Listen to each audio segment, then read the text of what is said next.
نبی پاک صلی اللہ علیہ وسلم کے صحابی حضرت تمیم داری رضی اللہ تعالیٰ عنہ فرماتے ہیں میں حضور کے ساتھ تھا، ایک جگہ کھڑے تھے، ہم بہت سارے صحابہ تھے، ایک اونٹ دوڑا دوڑا آیا، اس نے نا پہلے حضور کی قدم چومے، پھر کان میں کچھ کہا اونٹ نے، تو حضور فرمانے لگے تو فکر نہ کر، اگر تو سچا ہے تو تیری مدد ہوگی، اور اگر تو جھوٹا ہے تو تجھے تیرے جھوٹ کی سزا ملے۔ یعنی میں کیسے اس بندے کو سمجھاؤں، میں کیسے اسے سمجھاؤں، کمیٹی ڈال کے رو کے درد سے ادھار لے کے کوئی مدینے گیا، اور ماڑا بندہ اور اس کی تڑپ ہے کہ میں سونے کو اپنے دکھ سناؤں، تو وہ کھڑا ہوا تو ایک صاحب اسے کہنے لگے یہ معاذ اللہ سنتے نہیں تو کس کو سنا رہا ہے، چپ کر،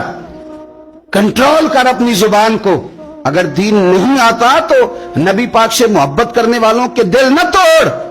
جو رسول اونٹوں کی بولیاں بڑے خوب طریقے سے جانتے ہیں وہ اپنے غلاموں کی باتوں کو نہیں سنتے۔ رانجھا رادی کرنے والے ان کی بھی کیا ہی بات ہے، روزے دے دوالے نے غلاماں دیاں ٹولیاں، اور ویکھو ایک پہ سن دے کروڑاں دیاں بولیاں۔ اونٹ آیا، آ کے اس نے پہلے قدم چومے، کان میں کچھ کہا، حضور نے فرمایا تو فکر نہ کر، اگر تو سچا ہے تو جیسے تو کہتا ہے ویسے ہو جائے گا، اور اگر تو جھوٹا ہے تو پھر تجھے تیرے جھوٹ کی سزا بھی ملے گی۔ تھوڑی دیر گزری تو حضرت تمیم داری رضی اللہ تعالیٰ عنہ فرماتے ہیں کچھ لوگ دوڑے دوڑے آئے، عرض کرنے لگے حضور یہ ہمارا اونٹ بھاگ آیا ہے اور 3 دن سے بھاگا ہے، مل نہیں رہا۔ حضور فرمانے لگے یہ تو تمہاری شکایت کر رہا ہے، یہ تو کہہ رہا ہے یا رسول اللہ میں نے گرمی سردی میں ان کی خدمت کی، اور جب میں بوڑھا ہو گیا تو انہوں نے مجھے افزائش نسل کے لیے رکھ لیا،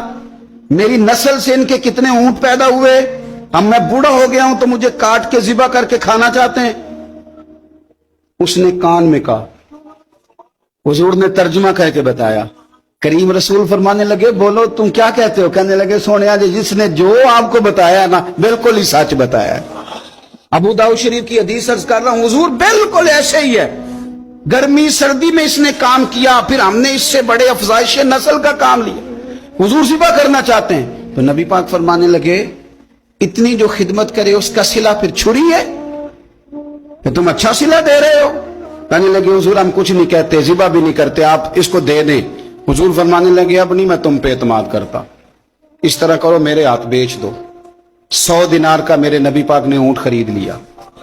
حضور نے نا اونٹ کو تھپکی دی، فرمایا جا تو آزاد ہے۔ اونٹ نے نا پتہ نہیں کیا باتیں کی، ایک بات کی تو حضور نے فرمایا آمین، دوسری کی تو کہا آمین، تیسری کی دعا کی تو کہا آمین، چوتھی بات اونٹ نے کی تو نبی پاک رو پڑے۔ اونٹ چلا گیا، صحابہ کہتے ہیں عرض کی یا رسول اللہ اونٹ نے کیا کہا ہے؟